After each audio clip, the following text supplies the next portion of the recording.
Hello and welcome. This is Imran Siraj, and we are discussing strength of material subject of fourth semester of BTech Mechanical MDU syllabus. So, in the past lectures, we have studied about the introduction and everything, and introduction and what is strength of material about. And in the last lecture, we discussed about the in the last lecture we discussed about the bending equation. So we have derived the bending equation in last two lectures. We have derived the bending equations, and also we have taken examples. So again, coming to the point, and deflection of beams by double integration method. So deflection of beam we have studied earlier. What is deflection of beam? Since starting we are studying about the deflection of beam. Also we have drawn bending moment and shear force diagram. Also how bending stresses are distributed among the beams. So all these we have done. So in this section we will be discussing the double integration method of finding the deflection of a beam. So we can see here when beam is not loaded, it is plain. We have discussed so many times this topic, uh, bending of beams. So when the beam is not loaded, it is straight and horizontal component of the infrastructure of the structure that is used to transfer or transform the loads safely to the bottom, safely to the base. So this is the horizontal beam without loading, no loading condition.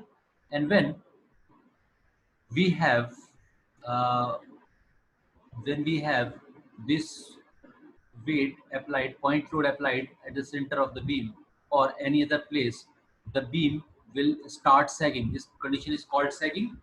And if beam is moved in such a way that the curve is upwards, the convex of the beam is upwards, that is called hogging. So this is sagging, and in sagging we can see that y max or maximum deflection is from the neutral center point to the neutral neutral center point to the deflected central point is called y max. And we have already derived equation in our last lecture, the bending equation, that basically uh, m by I is equal to sigma by y. Uh, so in that case, we also derived section modulus, and this time we'll be coming again to the different relationships that we have not covered so far. So this is the beam, and this is usually loading. A point load is there.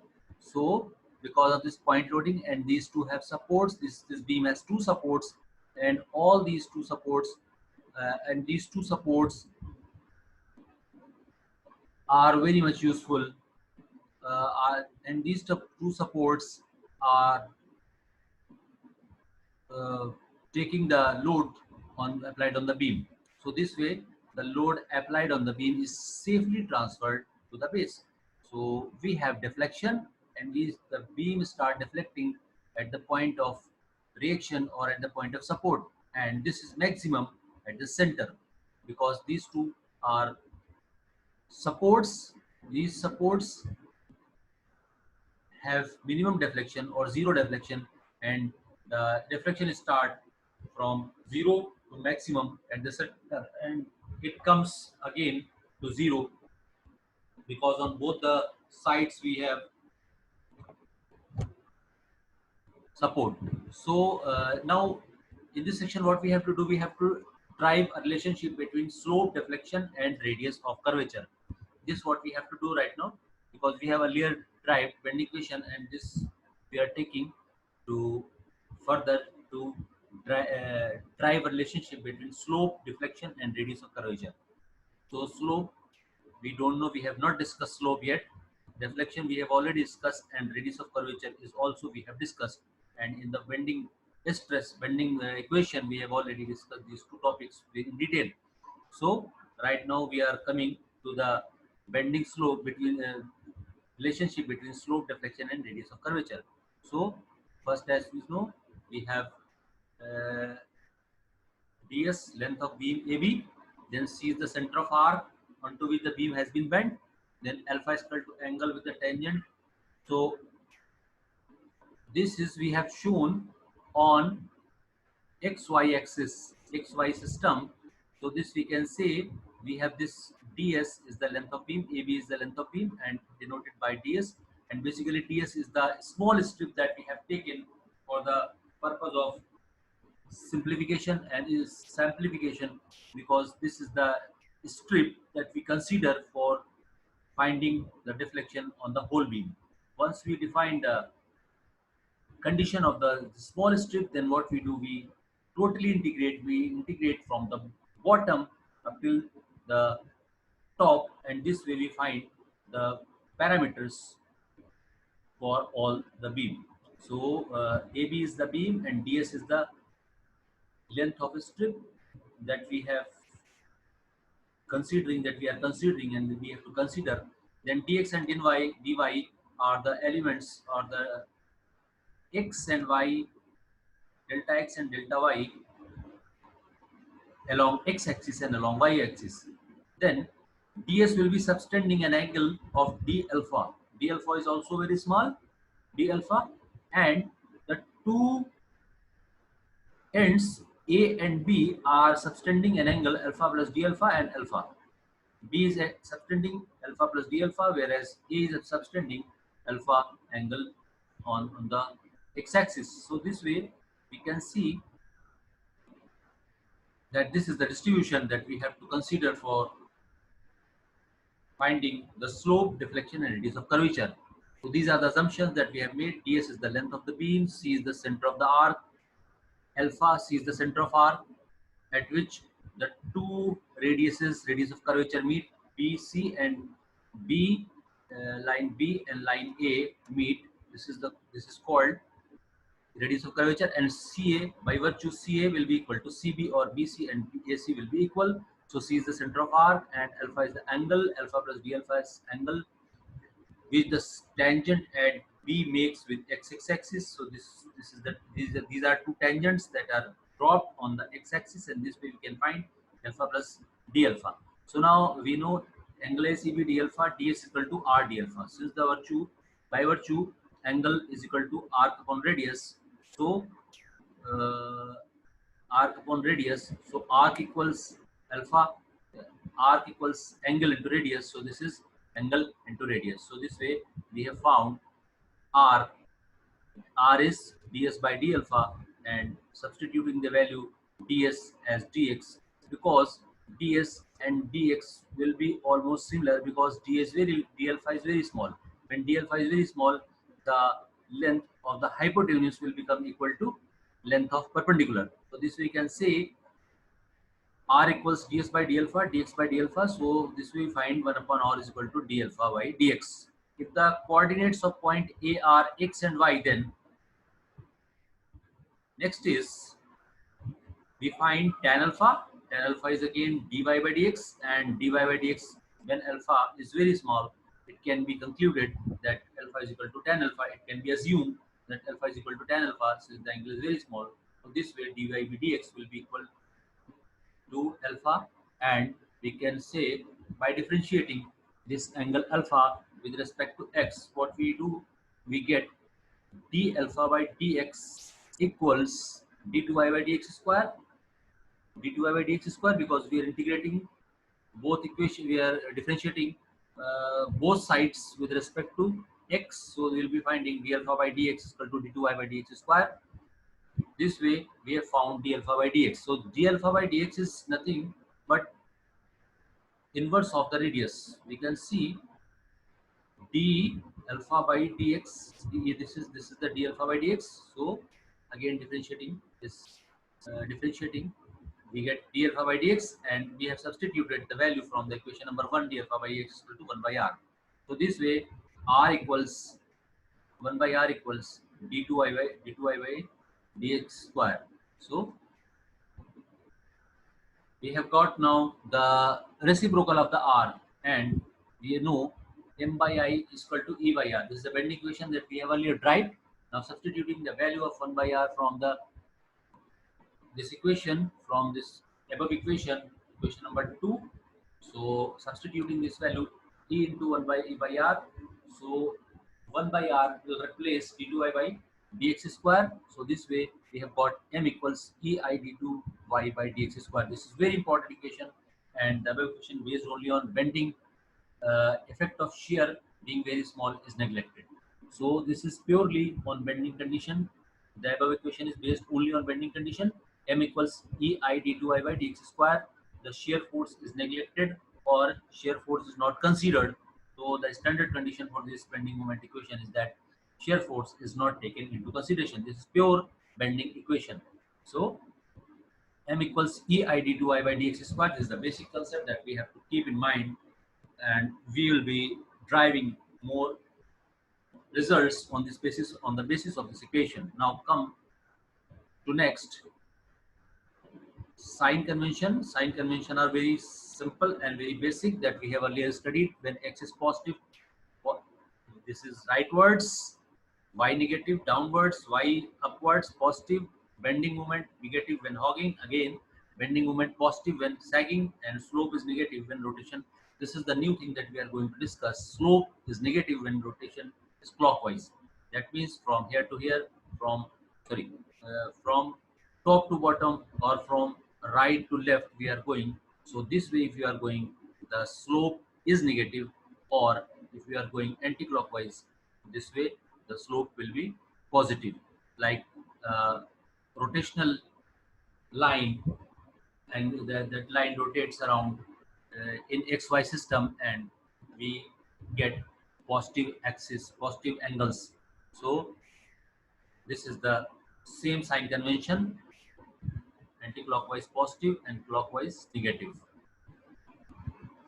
Now come to the slope and deflection of the section. So now we have to apply, we can apply three methods. One is double integration method, moment of area method, and Macaulay's method. Slope and deflection of a section.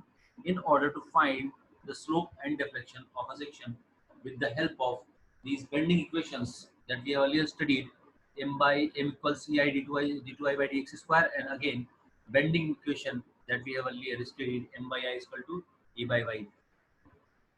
So, so this way, now we'll be applying these bending equations in order to find slope and deflection by three methods. One is double integration method, another is moment area method, and third is Macaulay's method. The first two methods are suitable for a single load, whereas the last one is suitable for several loads. So double integration method is used and moment of area method is used when only one load is acting on the whole beam, whereas Macaulay's method is applied for multiple loads acting on the beam. So this is the basic condition. So if we have to find the deflection and slope of a beam that is placed under one load, so we can apply double integration and moment of area method. So moment of area method is more useful as compared to double integration method, because many problems which do not have a simple mathematical solution can be simplified by the bending moment area. So first one is little complicated, double integration method, and second one is uh, slightly relieved, or we can say an easy method of finding. But double integration method has more capabilities and more accurate answers, accurate results as compared to moment area method. Moment area method is also very good and simple, but sometimes moment of area method is, in many conditions, a moment area method does not give accurate results, whereas double integration method gives accurate results. So moment area method is more useful as compared to double integral method, because many problems which do not have a simple mathematical solution can be simplified by bending moment area method. So now we are coming to the double integration method. First of all, we have to study, we have to find deflection and slope of a beam by double integration method. So we have a beam of span L or clear length L between two supports, and this is the beam, cantilever beam, loaded at free end, that is W weight is acting on the right end, that is free, and this way the beam will come down like this. So this will have dB dash, and this will be maximum deflection, because in simple supported beam we have maximum deflection at the center, whereas in case of cantilever beam we have the maximum deflection at the free end. So Y max is the maximum deflection, and now we'll see center point is this C, and from C we can see we draw a line, or we connect center point, we connect with the maximum deflection point, center point to the maximum deflection point. This one is called angle of bending, theta b. This one is represented by theta b, or angle of bend. This is called angle of bend. This is Y max, maximum deflection. The whole length is L, and X is the distance at which a cross section XX is taken. So this will become L minus X. This whole one is L. This is X. This one will become L minus X. Now we are considering a section X dash at a distance of X from the fixed end. So we are considering this section X dash at a distance of X. Not what we'll do, we'll find moment about this MX. We'll find moment about this point, that is on the XX cross section. So if we see weight W is acting downwards, so what we can say that we are taking moment about this point. So this is clockwise. Weight W acting will generate clockwise movement, and clockwise movement is already we have taken negative. So minus sign is put before calculation of bending moment. So we have taken minus point, because this is weight W will be generating negative moment, negative bending moment, and that is clockwise. So we are putting minus sign, then W is the weight, and L minus X, this whole one is L, and if we are taking moment over this point, we have to take distance from X to B. So this way we have to find minus W into L minus X. So we have already derived the value of Mx. Mx we can put E y d2y by dx square is equal to minus W L minus X. So now what we can do, we can double integrate. We have got the equation, bending equation. So this way we can double integrate this equation in order to find the beam and slope of the in order to find the deflection and slope of a beam. So what we can do, first we'll substitute the value of mx from the previous equation that we have earlier studied in this section. We have got this m equals ei d2y by dx square, we just derived, and now we have substituted this value. So now we got mx equals ei d2y by dx square is equal to minus w L minus x, that is right hand side already calculated. Now what we can do, we have to integrate. When we integrate first time, we will be getting eid2 dy by dx equals minus w. L is integrated, so Lx minus x is integrated, x square by 2 plus c1 is the integral constant, integration constant.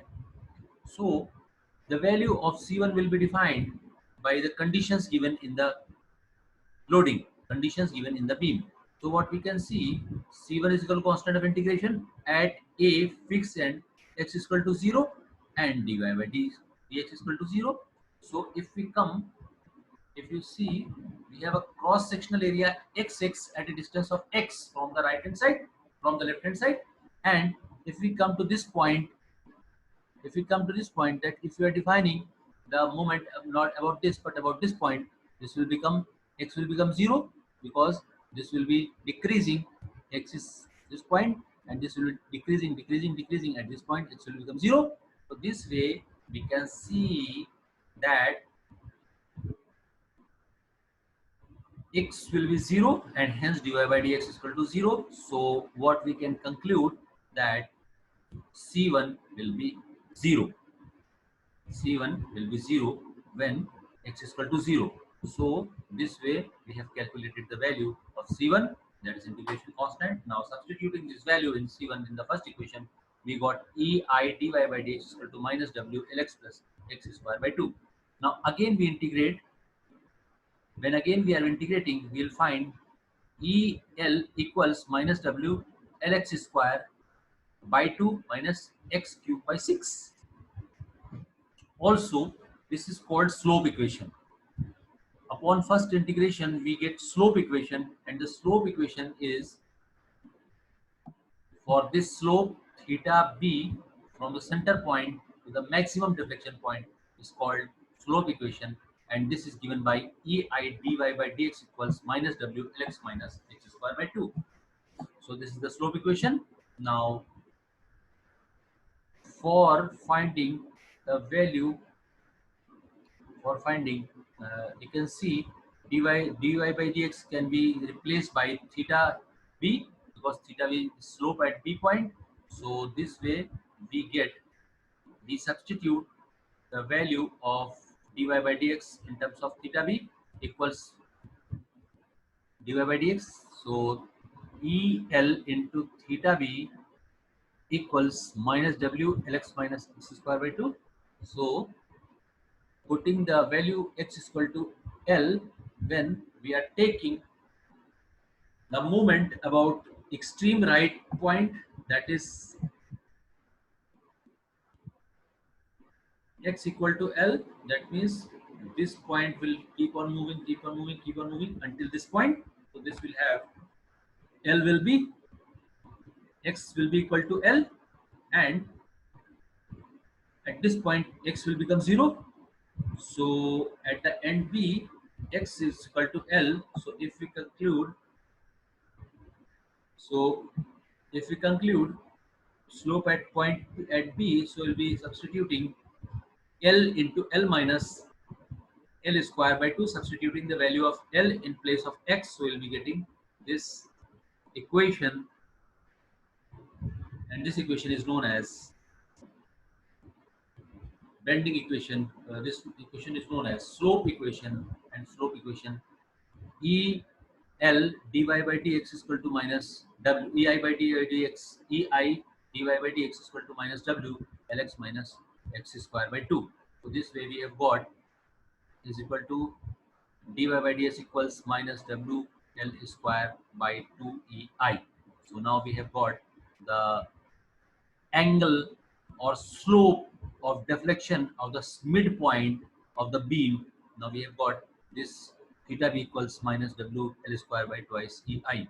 So we can calculate the deflection at the or angle theta of the midpoint when the weight W is acting of length L and E is the elasticity constant. Now to get deflection, again we will be integrating equation 1. So when we are integrating equation 1, we will be getting Ey, again integrating Ei dy by dx will replace by y because we are integrating. So will we get Eiy equals minus W Lx square by 2 because we are integrating. X power of x will increase, again divided by 2, x square by 2 minus power of 1, x will increase by 1 and again divided by increased power. So x cube by 2 into 3, that is 6 plus C2. C2 is second integration constant. C1 is the first integration constant that we have earlier found the value. Now we will be finding the value. This way we have again integrated, and Eiy equals minus W L x square by 2 minus x cube by 6 plus C2. At A fix only, so x equals 0, y is equal to 0, so C2 will also be 0. So this way we will have Eiy equals minus W L x square by 2. Again substituting the value x is equal to L, we will be finding yb is equal to minus W L square by 3 Ei. This is also again very important equation as far as maximum deflection is concerned. So deflection, downward deflection at B yb equals wl cube by 3ei. So this is very important equation. We have to calculate many problems on this basis of on the basis of these two. One is downward deflection, another is slope. So we have to be careful. And I again repeat, the slope or the angle of deflection of midpoint is w minus wl square by twice ei, whereas downward deflection at b is equal to wl cube by 3ei. So these were the slope and downward deflection of a cantilever beam subjected to point load at free end, single point load at free end. So this way put we can solve any type of problem of cantilever. So this was unique loading. So this was unique loading at free end. Now we can apply different type of combinations, and all these will be giving different results. So we have to careful uh, while substituting the values of the different loads.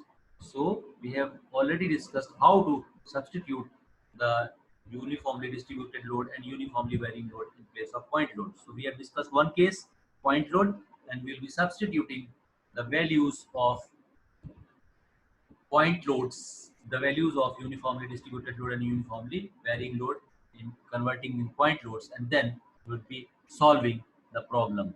So this will again